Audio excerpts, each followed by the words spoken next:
Esta es una de sus pertenencias, ¿verdad, papá?, murmuró Avelina.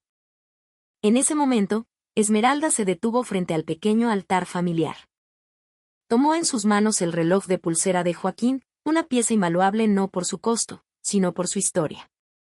Durante 45 años, su esposo lo había llevado consigo, una extensión de su propia piel, un testigo silencioso de su vida juntos. Si lo vendemos, seguro que sacamos una buena lana, ¿no?, dijo Esmeralda, con un brillo codicioso en los ojos. Eso es lo único que te pido que no toques. Por favor, eso no, supliqué, con la voz quebrada. Intenté detenerla con todas mis fuerzas, pero Esmeralda, aferrando el reloj como un trofeo, salió de la casa casi corriendo, huyendo de mi desesperación. Devuélvemelo. Es el recuerdo más importante de Joaquín. Si hubieras soltado el dinero desde el principio, vieja tacaña, no tendríamos que estar haciendo esto, gritó Diego, siguiéndola. Me quedé sola, derrumbada frente al altar, las lágrimas nublando la imagen sonriente de mi esposo. Joaquín, perdóname mi amor, perdóname. No pude proteger tu reloj, tu tesoro. Jamás imaginé que mi propio hijo y su esposa pudieran llegar a tal nivel de crueldad. Pero esta humillación, este dolor juro que no quedará impune. Te lo juro, Joaquín. Espérame. Mi venganza apenas comienza. Mi nombre es Avelina Ramírez, y tengo 73 años. Desde que mi esposo Joaquín falleció hace 3 años a causa de una enfermedad, vivo sola en esta casa de Coyoacán, la misma que construimos juntos ladrillo a ladrillo, llena de ecos y recuerdos. Mi día comienza invariablemente a las 6 de la mañana. Me levanto, el aire fresco de la Ciudad de México se cuela por las ventanas, y lo primero que hago es encender una veladora en el pequeño altar que le tengo a Joaquín, justo al lado de la sala. El suave aroma a cera y el parpadeo de la flama me dan la paz necesaria para empezar la jornada. Fui enfermera durante 40 años, una vida dedicada a cuidar de los pacientes en el hospital del IMSS, mientras al mismo tiempo sostenía las riendas de mi hogar. Ahora vivo de mi pensión, unos 15,000 pesos al mes. No es mucho, pero sumado a los ahorros que Joaquín, siempre tan previsor, me dejó, es más que suficiente para vivir de manera sencilla y digna. La vida en la colonia es tranquila. Mis relaciones con los vecinos son cordiales, nos conocemos de toda la vida. Incluso participo como voluntaria en un grupo de la parroquia que se dedica a acompañar y vigilar a otros adultos mayores que, como yo, viven solos. Tengo un hijo, Diego, de 45 años, su esposa, Esmeralda, de 43, y mi adorado nieto, Santiago, de 15. La visita mensual de mi hijo y su familia era, hasta hace poco, el evento más esperado de mi calendario, mi mayor alegría. Para esas ocasiones, me esmeraba en la cocina, preparando los platillos favoritos de Santi. Abuela, qué rico cocinas. Gracias por estas enchiladas, me decía, y su sonrisa, tan parecida a la de su abuelo, borraba de un plumazo cualquier rastro de cansancio en mi cuerpo. Nunca escatimaba en darle para sus útiles escolares, sus antojos o cualquier pequeño capricho. Verlo feliz era mi mayor recompensa. Además, está don Ricardo Vargas, el mejor amigo de mi Joaquín. Fue un pilar durante el funeral y siempre ha estado al pendiente. Avelina, cualquier cosa que necesites, la más mínima, no dudes en llamarme. Eres la viuda de mi compadre, y eso te convierte en mi hermana, me dijo con su vozarrón característico.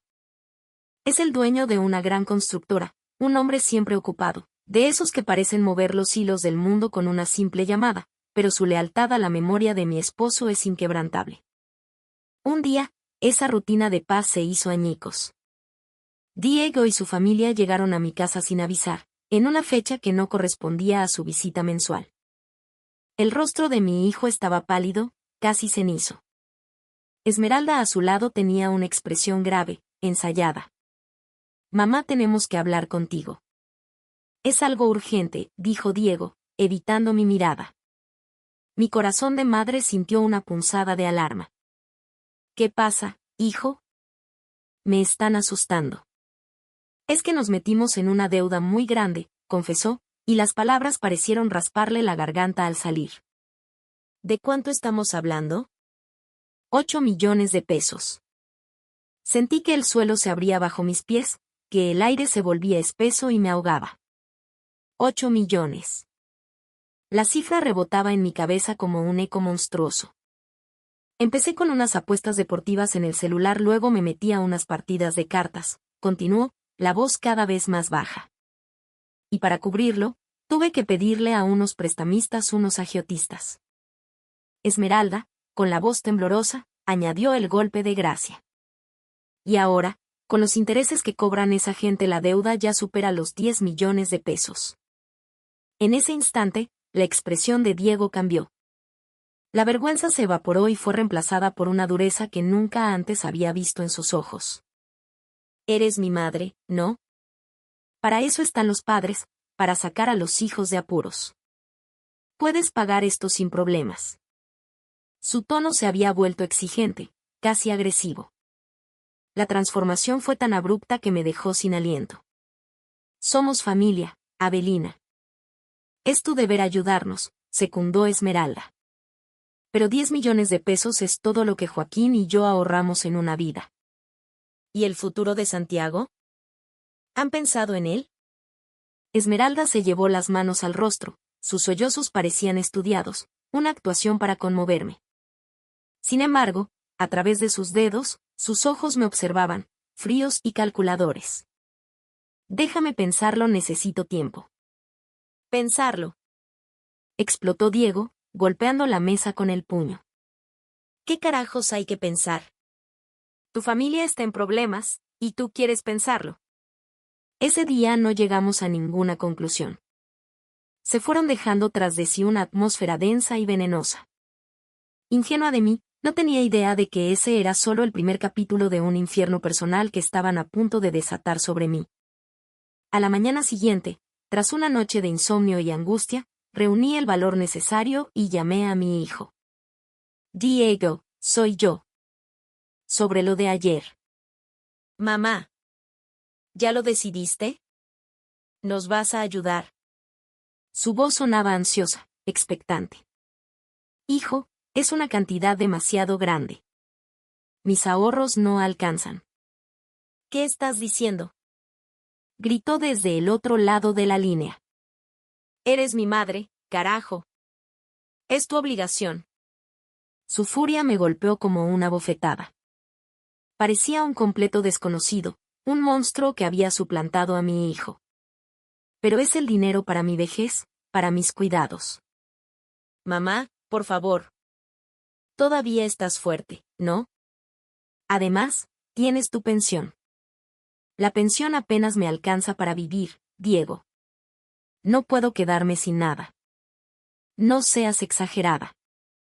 Si no te das lujos, te alcanza y te sobra.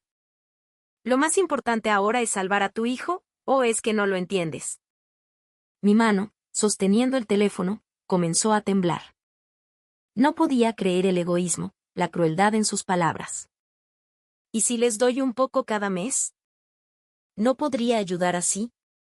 ¿Un poco cada mes? Se burló. No seas ridícula. No tenemos tiempo para tus limosnas. ¿Sabes qué? Olvídalo. Ya hablaré con Esmeralda para ver qué hacemos. Colgó abruptamente. Me quedé de pie en medio de la sala, con el teléfono en la mano, paralizada por la conmoción y el dolor. Esa misma noche, comenzó el acoso. Alrededor de las 2 de la madrugada, sonó el teléfono. Me levanté, asustada. Bueno. Residencia Ramírez. Silencio.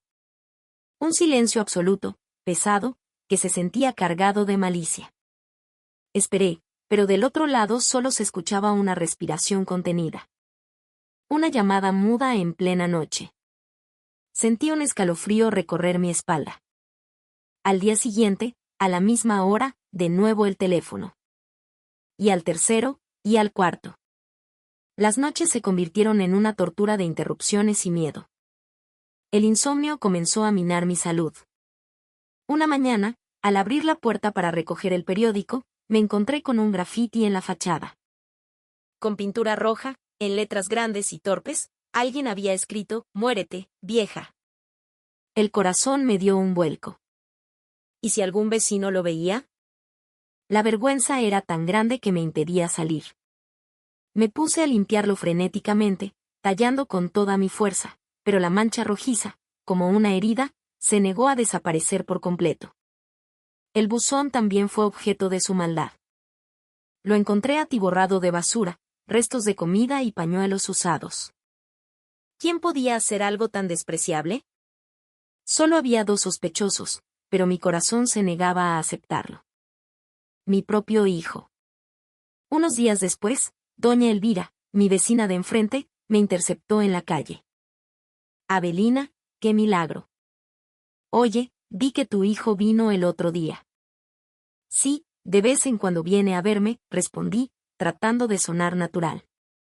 «Pues fíjate que me lo encontré en la tienda y me contó». Hizo una pausa dramática. Me dijo que su propia madre los había abandonado a su suerte. Me quedé sin palabras. Sentí que la sangre se me helaba en las venas. Me dijo que estaban pasando por una crisis terrible y que tú, teniendo como, te negaste a ayudarlos. No pude articular respuesta. Mi hijo estaba esparciendo veneno, pintándome como una madre desalmada ante toda la colonia. El señor Carmona, de la casa de la esquina, me dijo algo similar unos días después. «Señora Avelina, qué pena lo de su hijo y su nuera. Pobrecitos. La familia es para ayudarse, ¿no cree?» Sentí las miradas de los vecinos volverse frías, acusadoras. De la noche a la mañana, me había convertido en la villana del barrio. Pero lo peor estaba por venir. Esmeralda se presentó en la parroquia, durante mi reunión de voluntariado. Irrumpió en medio de la sala, con los ojos enrojecidos y una expresión de mártir. «Disculpen que los interrumpa», dijo, con la voz entrecortada, «pero necesito su ayuda, su consejo». Ante la mirada atónita de mis compañeros, Esmeralda tejió una red de mentiras. «Mi suegra Avelina tiene una deuda de 8 millones de pesos por su adicción al juego. Y ahora nos está presionando a nosotros para que la paguemos. Estamos desesperados». Un murmullo de incredulidad recorrió la sala. ¿La señora Avelina? ¿Apostadora? No puede ser. Las miradas de mis amigos, antes cálidas y respetuosas, se tornaron gélidas. Intenté defenderme, negar esa sarta de infamias, pero la actuación de Esmeralda, con sus lágrimas y su voz temblorosa, era mucho más convincente. Además, como ya es una persona mayor, a veces su capacidad de juicio no es la mejor, insinuó, pintándome como una anciana senil e irresponsable. La humillación era tan profunda que sentí que me ahogaba. Finalmente, la situación se volvió insostenible. El ambiente en el grupo de voluntariado, que había sido mi refugio y mi alegría, se enrareció tanto que tuve que dejar de asistir. Me habían arrebatado mi lugar en el mundo. Un día, la puerta sonó. Era mi nieto, Santiago. Vino solo. Al ver su rostro, sentí un pequeño rayo de luz en medio de tanta oscuridad. «Santi, mi niño, ¿qué haces aquí? ¿Y tus papás?» Abuela levantó la vista, y sus ojos, normalmente llenos de cariño, me miraron con una frialdad que me partió el alma. «Mis papás me dijeron que por tu culpa mi futuro se va a arruinar». Mi corazón se detuvo. Me dijeron que no voy a poder ir a la universidad, que me va a costar encontrar trabajo y que todo es porque te negaste a ayudarlos. Que todo es tu culpa. Mi nieto. También lo habían puesto en mi contra. Había lavado el cerebro del niño que yo adoraba. «Santi, eso no es verdad, escúchame. Eres un egoísta, abuela. Eres una tacaña, justo como dice mi papá. Por tu culpa estamos sufriendo».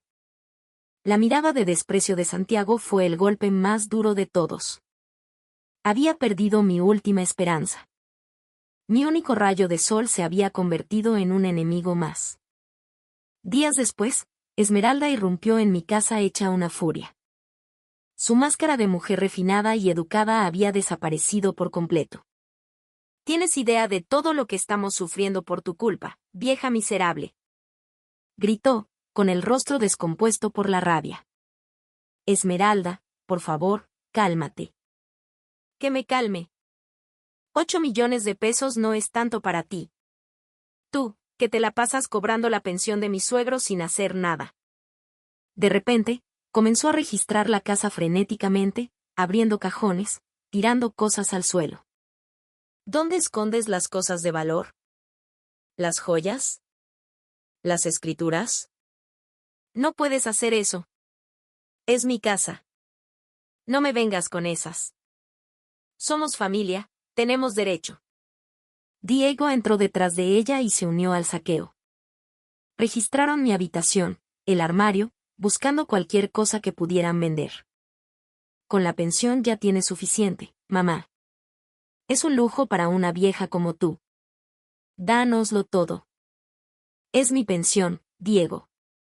Es mi derecho. Derecho mis polainas. Tu hijo está en una crisis, eso es lo único que importa. Buscaban mis documentos, mis tarjetas, pero yo guardaba todo lo importante en una pequeña caja fuerte escondida en el closet. Dinos la combinación de la caja fuerte. Exigió Diego. No. Que nos la digas. Me agarró del brazo con una fuerza brutal. El dolor fue tan intenso que ahogué un grito. Suéltame, me lastimas. Fue entonces cuando Esmeralda se detuvo frente al altar de Joaquín. Mira qué bonito reloj es el de tu papi, ¿verdad? Dijo, tomándolo en sus manos. Era el Omega que le regalé a Joaquín en nuestro aniversario de bodas, el que llevaba puesto incluso en su lecho de muerte. Si lo vendemos, sacamos una buena lana, ¿no? Eso es lo único que te pido que no toques. Por favor, eso no. Intenté arrebatárselo, pero fue inútil. Esmeralda salió corriendo de la casa con el reloj en la mano. Devuélvemelo. Si hubieras soltado el dinero, vieja tacaña, no tendríamos que hacer esto. Gritó Diego antes de salir tras ella. Me derrumbé frente al altar, sola y rota. Joaquín, perdóname. Al día siguiente, corrí a la casa de empeño del centro, la más grande. Pregunté por el reloj. Ya era tarde. Sí, un joven vino a venderlo ayer, dijo el empleado con indiferencia. Ya se vendió a otro cliente esta misma mañana. Pero ese reloj es mío, me lo robaron. Es de mi difunto esposo. Mire, señora, el joven aseguró que tenía el permiso de la familia. Eso ya es un problema entre ustedes, nosotros no podemos hacer nada. Lo siento. Mi más preciado recuerdo, el último vínculo tangible con mi esposo, había sido convertido en vil dinero. El reloj que me confió en su cama de hospital, susurrando cuídalo, viejita. Al volver a casa, destrozada, me encontré a Diego esperándome en la puerta. Con lo del reloj no alcanza ni para empezar, mamá. Tiene que haber algo más. Además, ese reloj era mi herencia, es mi derecho como hijo. No tienes nada que reclamar. Lo miré a los ojos. El hijo bueno y cariñoso que había criado ya no existía. En su lugar había un extraño, un monstruo de codicia y crueldad. Esa noche, los oí entrar. Usaron una copia de la llave que tenían.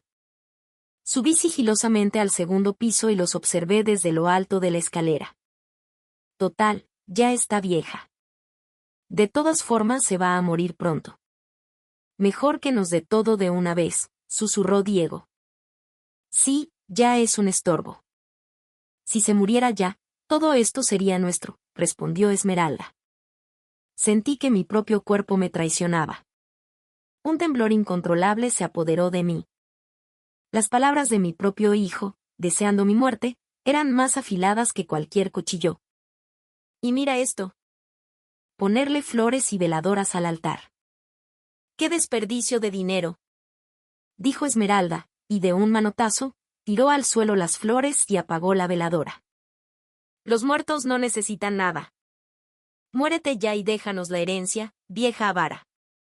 Me deslicé por la pared y me senté en el escalón, incapaz de sostenerme. Había visto la verdadera cara de la maldad, y llevaba la sangre de mi sangre. Intentaron abrir la caja fuerte, pero no pudieron adivinar la combinación y finalmente se rindieron y se fueron. Lloré frente a la foto de mi esposo. Joaquín, ¿qué hago? ¿Qué hice mal para que nuestro hijo se convirtiera en esto? Pero la fotografía de Joaquín solo me devolvía una sonrisa silenciosa. Estaba sola, atrapada en la más absoluta desesperación.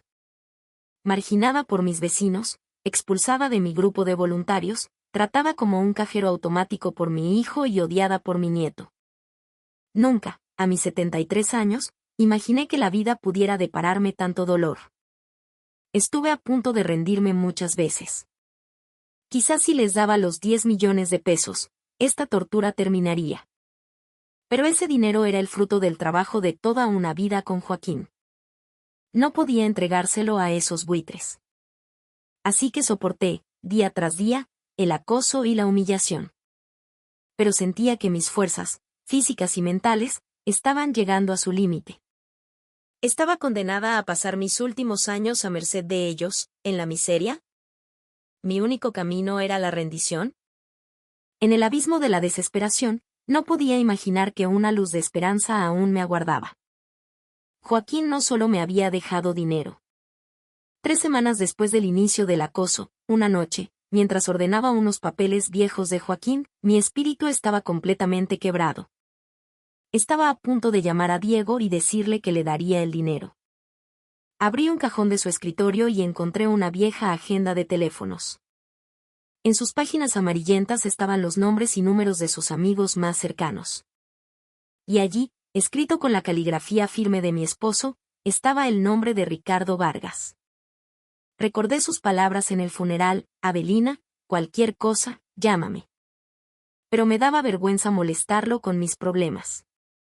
Un hombre tan importante, tan ocupado. En ese momento, salí a regar las plantas del frente y descubrí un nuevo grafiti en la pared: apúrate. Una palabra tan simple, pero tan brutal. Me derrumbé en la banqueta y lloré con una amargura que no sabía que poseía. Ya no podía más. Joaquín, ya no aguanto. Ayúdame, dime qué hacer. Mirando la foto de mi esposo en el altar, tomé una decisión. Llamaría a don Ricardo. Era mi última esperanza. A la mañana siguiente, con la mano temblorosa, marqué el número. Bueno, habla Ricardo Vargas, respondió una voz grave, imponente. Don Ricardo, habla Avelina Ramírez, la viuda de Joaquín. Avelina. Qué gusto oírte, mujer. ¿Cómo has estado? Su voz, tan familiar y cálida, me dio un poco de consuelo. La verdad, don Ricardo, le llamo porque tengo un problema muy vergonzoso. Haciendo acopio de todo mi valor, le conté la historia completa. La deuda de 10 millones, el acoso sistemático, las calumnias con los vecinos, la humillación en la parroquia. Todo. ¿El hijo de Joaquín te está haciendo eso? Su tono cambió, se volvió duro como el acero. Lo siento mucho, don Ricardo, no debí molestarlo con esto. No digas tonterías. Nadie se mete con la viuda de mi compadre y se sale con la suya.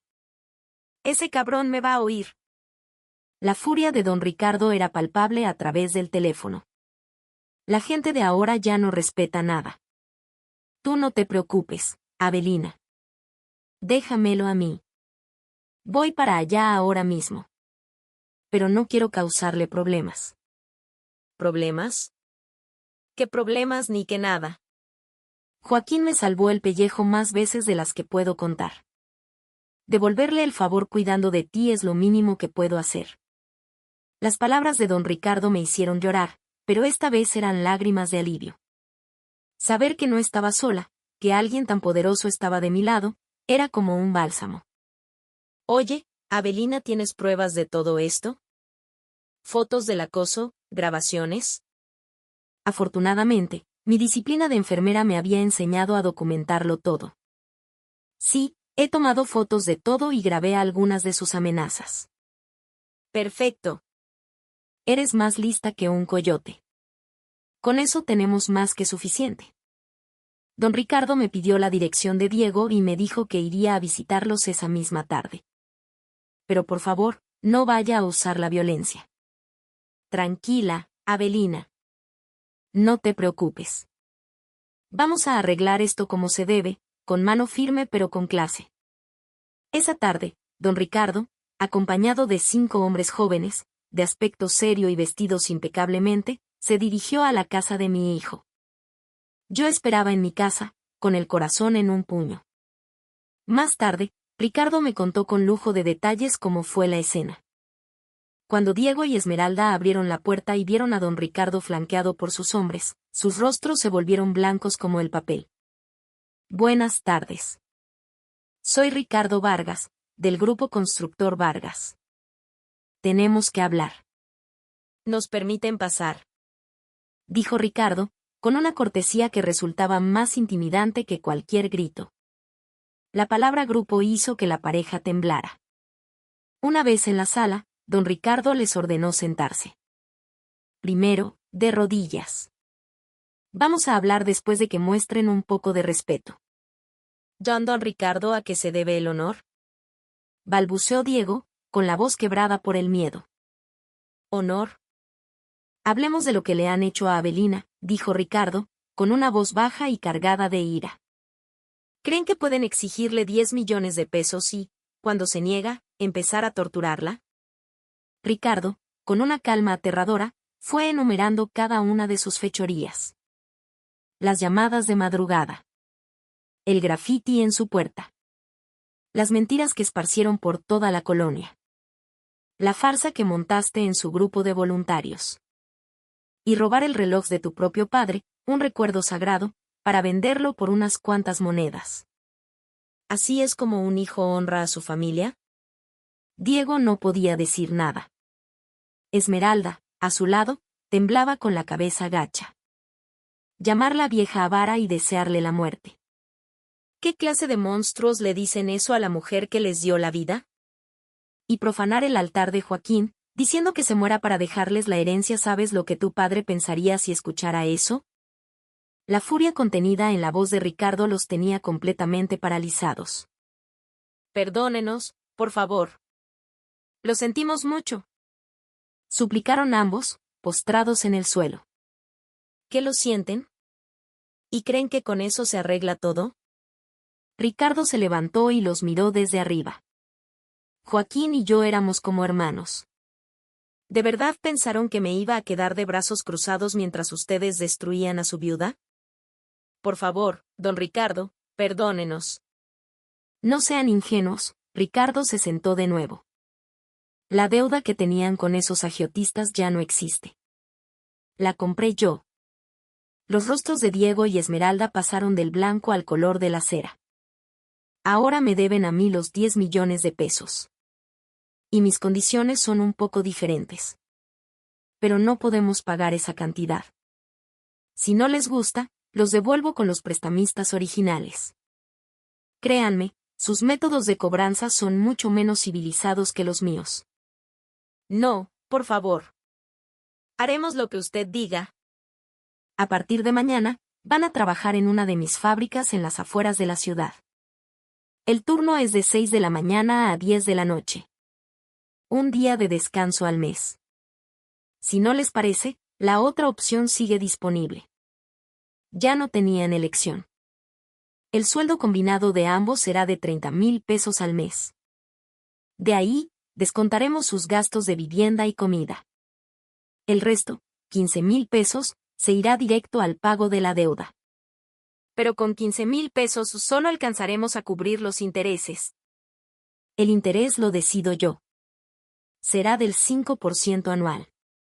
A ese ritmo, pagarán el capital de 10 millones en aproximadamente 9 años. ¿9 años?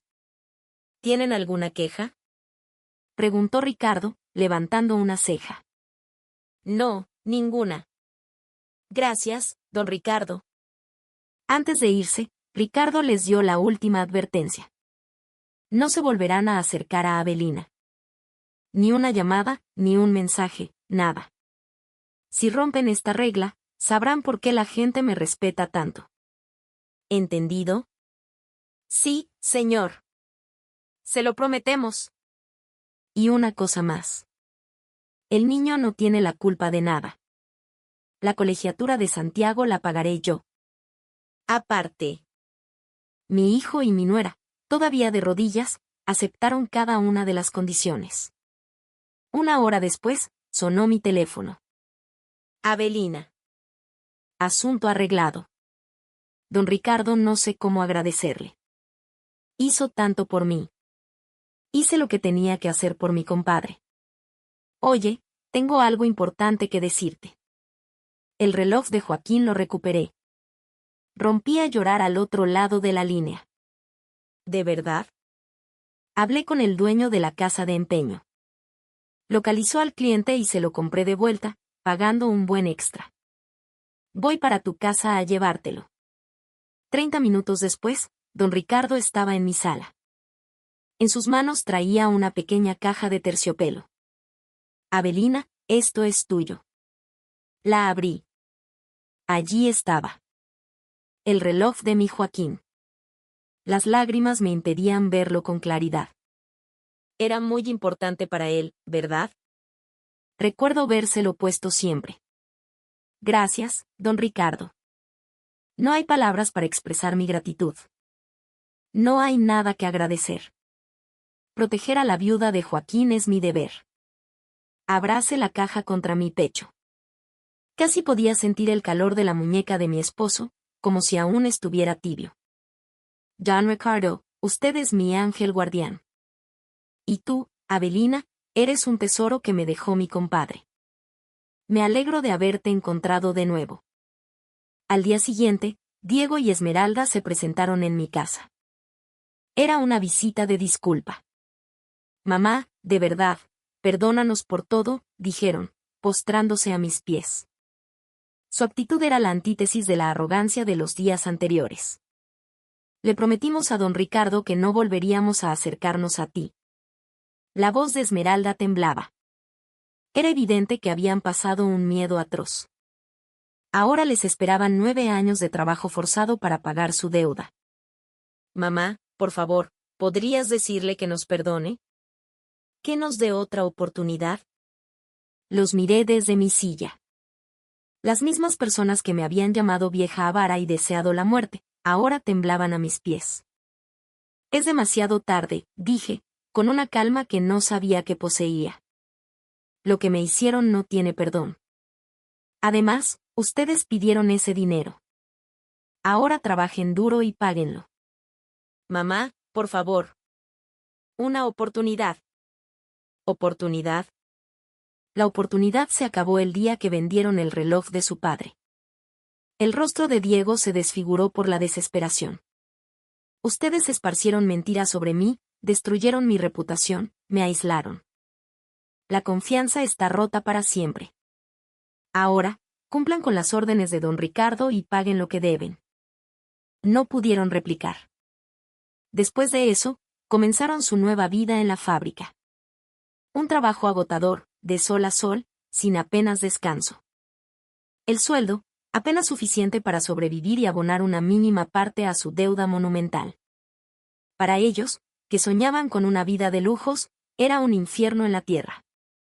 Mientras tanto, mi vida dio un giro de 180 grados. El acoso cesó por completo. Don Ricardo se encargó personalmente de visitar a mis vecinos y a mis compañeros de la parroquia para contarles la verdad y limpiar mi nombre. Avelina, qué vergüenza con usted. Nos creímos las mentiras de su hijo, se disculpó doña Elvira, trayéndome un plato de su famoso mole. No se preocupe, doña Elvira. Ya todo pasó, le dije con una sonrisa sincera. En el grupo de voluntarios me recibieron con los brazos abiertos. Avelina, discúlpenos. Su nuera nos engañó a todos. No se preocupen. Yo también lamento las molestias. Siento que nuestra amistad, después de la prueba, se hizo incluso más fuerte. Sin embargo, había una herida que aún no sanaba, mi nieto, Santiago. Un día, vino a verme. Abuela, entró con la cabeza gacha. Abuela, perdóname. Me engañaron. Santiago lloró frente a mí, y yo lo abracé con todas mis fuerzas. mis papás me mintieron. Tú no tenías la culpa de nada, abuela. Santi, mi amor, tú no tienes la culpa. Solo eres un niño, y los adultos te manipularon. Pero te dije cosas horribles, abuela. Ya pasó, mi vida. Lo importante es que ahora estamos juntos. Vamos a construir una nueva relación, tú y yo. Gracias a la generosidad de don Ricardo, la educación de Santiago estaba asegurada, completamente al margen de la deuda de sus padres. Ese niño no tiene la culpa de tener unos padres así. Yo me encargo de sus estudios, me dijo Ricardo. Su nobleza me conmovió hasta el alma. Corté toda relación con mi hijo y mi nuera, pero mi vínculo con Santiago se hizo más profundo y fuerte que nunca. Mi amistad con don Ricardo también floreció. Nos reuníamos a menudo para tomar un café y recordar a Joaquín. Tu compadre debe estar tranquilo allá en el cielo, viéndote tan bien, le decía yo. Seguro que sí, Avelina. Él lo único que quería era tu felicidad. Lo sé. Y creo que al fin le estoy encontrando. 3 meses después, la vida de Diego y Esmeralda era un desastre. El trabajo en la fábrica era brutal. Esmeralda, poco acostumbrada al esfuerzo físico, se enfermaba constantemente. Esto no es vida. No debería ser así. Se quejaba a diario. Si tu madre no fuera tan tacaña, no estaríamos en este infierno. Diego ya no tenía energías ni para escuchar sus lamentos. Trabajaban de sol a sol y el dinero apenas les alcanzaba. La frase de Esmeralda, 8 millones no es tanto, ahora sonaba como una broma macabra. Un día, Diego vino a buscarme, desesperado. Mamá, por favor, te lo suplico. Ayúdanos una vez más. Pero mi respuesta ya estaba decidida. Ya no somos familia. Lo que les pase ya no es mi problema. Pero soy tu hijo. No me llames así. Y no vuelvas a venir a esta casa. Si lo haces, informaré a don Ricardo. Se fue con una expresión de total derrota. Pero yo ya no sentía compasión. Mi nueva vida es plena y feliz. Don Ricardo me presentó a un grupo de amigos de su edad, y ahora salimos juntos, vamos a comer, al teatro. Avelina, te ves radiante, me dicen mis nuevas amigas. Gracias. Siento que estoy viviendo una segunda juventud. A mis 73 años, por fin siento que vivo una vida que me pertenece. Llegó el aniversario luctuoso de mi esposo. Fui al panteón con Santiago y don Ricardo. Joaquín, mi amor, le dije a la lápida, tu mejor amigo me salvó la vida. Él está feliz, Avelina, dijo Ricardo. Siempre quiso que fueras feliz. Lo sé. Seguro que está en paz, viéndonos juntos. Santiago, mientras colocaba un ramo de cempasúchil, dijo. No te preocupes, abuelito. Yo voy a cuidar a mi abuela. Acaricié su cabeza. Este niño, él sí era mi verdadera familia. De regreso, Ricardo me comentó. Parece que tu segunda vida comenzó a los 73, Avelina? Y todo gracias a usted, don Ricardo. Aprendiste que la verdadera familia no siempre es la de sangre, ¿verdad? Sí, respondí, con una sonrisa serena. Es la que se conecta con el corazón. Perdí un hijo, pero gané un amigo leal como Ricardo y el amor incondicional de mi nieto. Esa noche, frente al altar de Joaquín, junté las manos. Gracias, Joaquín. No solo me dejaste dinero. Me dejaste a tu mejor amigo, el vínculo con Santi y, lo más importante, me hiciste descubrir mi propia fuerza. Ese fue tu mejor regalo. Actualmente, Diego y Esmeralda siguen trabajando en la fábrica. Les quedan más de 8 años para saldar su deuda. Sin ahorros, sin salidas, sin lujos. Un infierno que ellos mismos construyeron. Pero ya no pienso en ellos. Mi propia vida es mucho más importante. Y si alguien que me escucha está pasando por una situación similar, quiero decirle esto, ser familia no les da derecho a destruirte. El amor no puede ser una vía de un solo sentido. Y no importa la edad que tengas, siempre puedes y debes defender tu dignidad. Con preparación, conocimiento y el apoyo de personas de confianza, cualquier obstáculo se puede superar. Espero que mi historia le dé esperanza a alguien. Porque la vida, a cualquier edad, puede volver a empezar. Joaquín, soy feliz. Muy feliz. Sigue cuidándome desde donde estés. Mirando su fotografía, le dediqué la